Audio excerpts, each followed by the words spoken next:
Well, it really is a pleasure to be out here and to help recognize some soldiers and families, and in particular organizations that do so much to look after them. You'll hear me say later on tonight, if you're still around, that nothing means more to our troopers and their families than knowing that those back home value what it is that they're doing out there in harm's way and support them. And there are few organizations that support our troopers and their families better than the one that's holding tonight's function. So it really is a privilege to be out here. It's a privilege to represent the more than 230,000 soldiers, sailors, airmen, Marines, and Coast Guardsmen who are performing important missions in tough places in the Central Command area of responsibility. And I'd be happy to take your questions.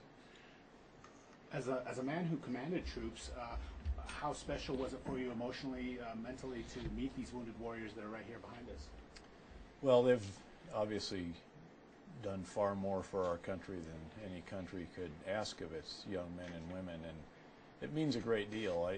Sometimes folks say, gosh, it was really great of you to see them and to recognize them and give them energy, but the truth is, I think that any of you would agree that it is they who give us energy rather than the other way around. And we'll hear from someone tonight at the dinner, Latoya, who truly is an inspirational woman, and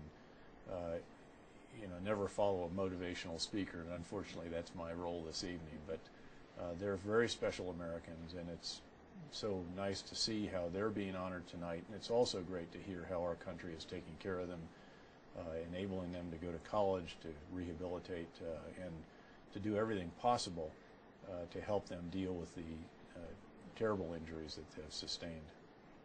General Richard Randall, we take pride in Colorado Springs in trying to look out for the families of those who are deployed.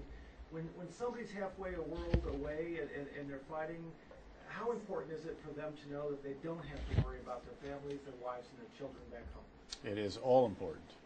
And you could ask any one of the wives or husbands or family members how much that means to them as well, that there are people who are there for them. But our troopers are out there every day, tough conditions, difficult missions, countries and cultures that are very different than our own, often extreme temperatures and high altitude and low desert, all the rest of that. And they're performing missions that are often quite different from those that we focused on through much of recent years prior to 9/11. They're very important missions to our country, and what we want them to do is to be able to focus on performing those missions and not be worried about those who are back home. And so knowing that there are individuals back in the United States and communities like this one, at posts like those that surround this great city, means a great deal, again, to our men and women in uniform who are out there for our country. Even though the families of these soldiers are extremely proud of the job they're doing for their country, it's sometimes very painful to see them go. What do you say to those family members?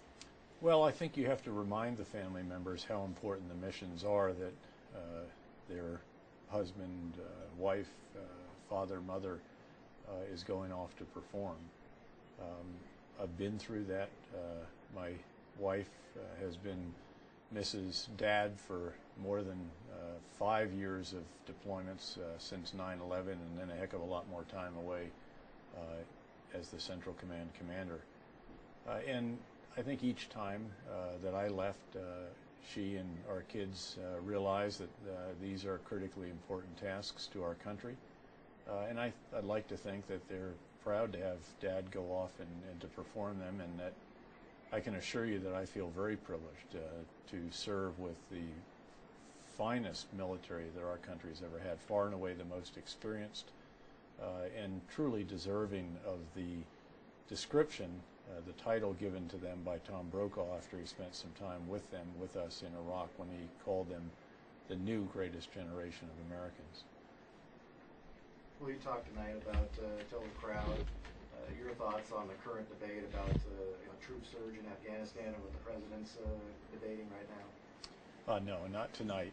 This is a night to recognize our troopers and frankly, as importantly, I think here tonight to recognize those who look after our troopers and their families, and that's the focus of my remarks.